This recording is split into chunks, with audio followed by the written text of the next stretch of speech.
आसफी महल्ला अलीपुर के जुनूब मगरब में हाथी दरवाजे के करीब बड़ी डेवड़ी के अकब में आसफी महल्ला था, जिसमें एली के अजीजो अकरबा रहते थे। बड़ी डेवड़ी के पट जंग आलूद हो चुके थे और चूल्हे बेकार। डेवड़ी की पेशानी पर धुंधले हुरूफ में कुछ लिखा हुआ था। अंदर डेवड़ी के पहलू में आसफिया मस्जिद थी, जिसके करीब शाह वली का मज़ार था। मज़ार से आगे आसफी महल्ला था। चारों तरफ 4 मंजिला मकानात इस्तादा थे, जिनके दरमियान एक वसी अहाता था, जिसमें कमेटी की एक खमीदा लालटेन लगी हुई थी।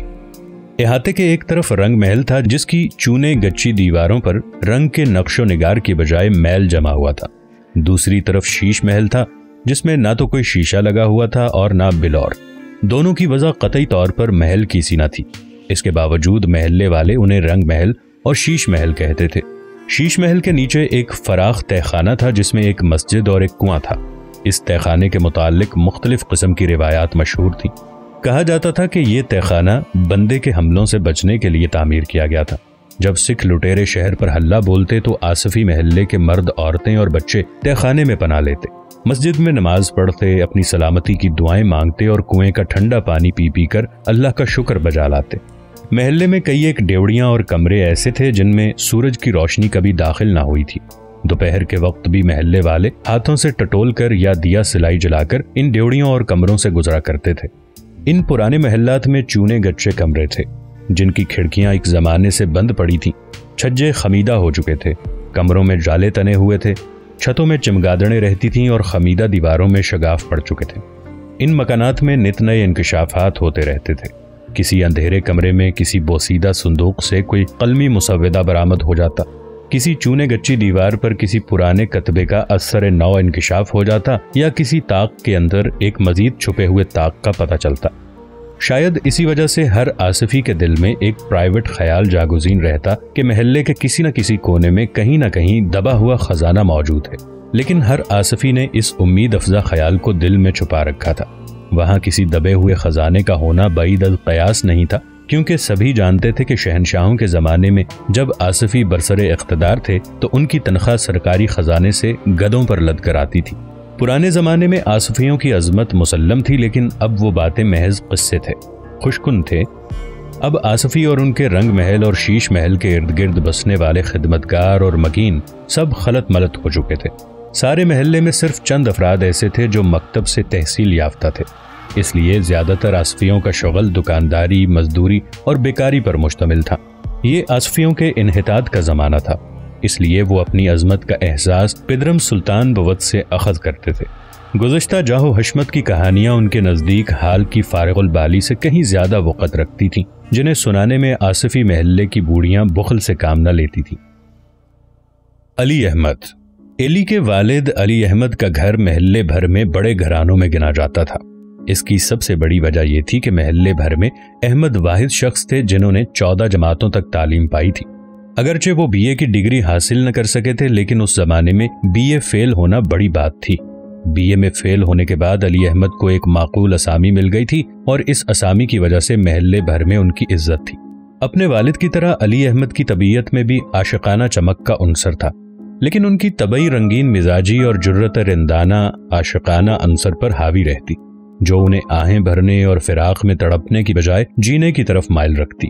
दरअसल अली अहमद को अफराद की बजाय जिंदगी से इश्क था। अली अहमद का कद दरमियाना था, बदन शरीरा, रंग सांवला, उनकी पेशानी फराख थी। खद्दो खाल में कोई खुसूसी जाज़बियत न थी, मगर इसके बावजूद न जाने इस फराख पेशानी में, इन सादा सिया आंखों में या जाने कहां वो बेनाम असर था जिसे महसूस करके राह चलती औरत अपने रास्ते से भटक जाती। उसके पांव आप ही आप ठुमकने लगते, पल्लू सर से सरक कर शानों पर जा गिरता, फिर बुर्के के पट खुलते और दर्द से एक बड़ी सी चमकीली आंख तुलू हो जाती। अली अहमद की चाल में एक खुसूसी जाज़बियत थी। उनके शाने कभी खम से आशना न हुए थे। उनकी छाती तनी रहती, निगाहें हमेशा ऊपर को उठी रहती। वो देखकर राह चलने के आदी न थे, बल्कि उन्हें राह चलते हुए देखने में दिलचस्पी थी। अली अहमद के अंदाज में एक वकार था। उनकी तबीयत में मिलनसारी के अलावा एक रंगीनी थी। गुफ्तार में शोखी और शरारत थी और उनकी निगाहों में नुसरत और कामयाबी का पैगाम झलकता था। बीवियों के मुतालिक अली अहमद के ख्यालात ना तो महदूद थे और न रस्मी। उन्हें बीवियों से यह गिला था कि उन्हें जल्दी ही आम हो जाने की आदत होती है। چاہے کتنے چاؤ چونچلوں سے بیاہ کر لاؤ، کتنے ہی رکھ رکھاؤ سے رکھو، لیکن جلد ہی وہ باورچی خانے میں بیٹھی آلو چھیل رہی ہوگی یا راکھ بھرے چولہے میں پھونکے مار رہی ہوگی۔ اس طرح چند ہی روز میں وہ بیوی سے باورچن بن کر رہ جائے گی۔ بیوی کی اس بری عادت کے خلاف انہیں بہت شکایت تھی۔ والدین نے چھوٹی عمر میں ہی علی احمد کو ہاجرہ سے بیاہ دیا تھا۔ وہ ابھی جوان ہی تھے کہ ان کے گھر 2 بچے بھی ہو گئے، بڑی لڑکی فرحت اور چھوٹا ایلی۔ ایلی کی پیدائش کے کچھ عرصے بعد علی احمد کے سر سے ان کے دادا اولاد علی کا سایہ اٹھ گیا۔ اس وقت علی احمد نوجوان تھے، برسر اقتدار تھے اور اپنی پیشانی اور رنگین نگاہوں کے بے نام سحر سے بخوبی واقف تھے۔ ان کے گرد و پیش ایک حسین و دلکش دنیا پھیلی ہوئی تھی اور دل میں تسخیر کا بے پناہ جذبہ موجے مار رہا تھا۔ علی احمد کو ہاجرہ سے چندہ دلچسپی نہ تھی۔ اس کی کئی ایک وجوہات تھیں۔ اول تو ہاجرہ کے نام میں اتنی تقدیس تھی، ایسے مقدس نام کی لڑکی سے کوئی شوخ یا رنگین قسم کی حرکت کرنا ممکن ہی نہ تھا۔ دوسرے اعمال کے لحاظ سے بھی وہ ہاجرہ ہی تھی۔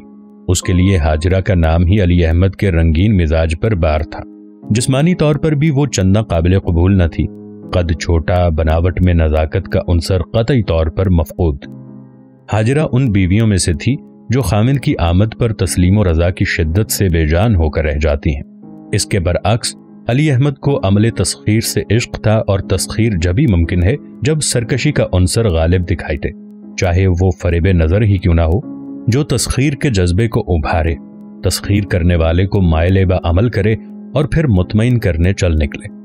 وہ اپنی ایستادہ چال، ابھری ہوئی چھاتی، فراخ پیشانی اور رنگین متبسم نگاہوں سے مردانہ وار تسخیر کرتے، پھر تخلیے میں ڈان کوہٹے کی سی پرجوش لڑائی لڑنے کے بعد اس میدان کارزار کی دہلیز پر بچے کی طرح اس امید پر گر پڑتے کہ انہیں کوئی شفقت بھرا ہاتھ تھپک تھپک کر سلاتے۔